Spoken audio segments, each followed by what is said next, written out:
Pemirsa, Wali Kota Banda Aceh Aminullah Usman dan rombongan melakukan peninjauan terhadap Mall Pelayanan Publik Kota Banda Aceh Senin pagi tadi. Peninjauan tersebut melihat dari dekat sudah sejauh mana kesiapan MPP yang dijadwalkan akhir tahun ini akan diresmikan oleh Menpan RBRI.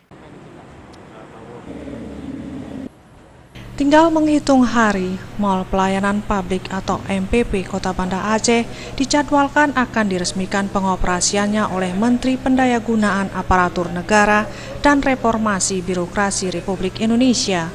Untuk itu, Wali Kota Banda Aceh bersama rombongan meninjau kesiapan MPP yang letaknya berada di lantai 3 Pasar Aceh Shopping Center.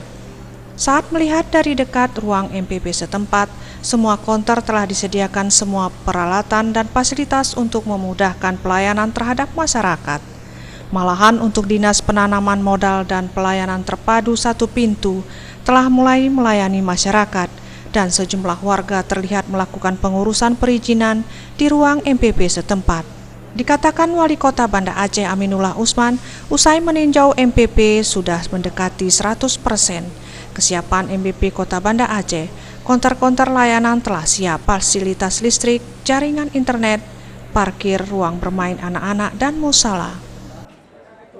Secara umum, saya melihat sudah bisa dilaksanakan operasi di sini, pelayanan publik, berbagai jasa yang sudah ada di sini, berapa 21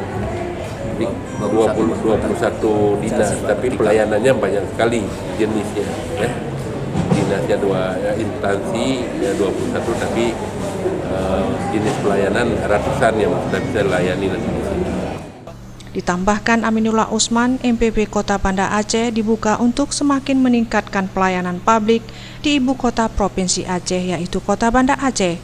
Dan hal ini untuk mempermudah masyarakat dalam mengakses layanan perizinan maupun non-perizinan. Bahkan di konter Departemen Agama nantinya akan dilayani pernikahan secara gratis. Tim Liputan Aceh TV.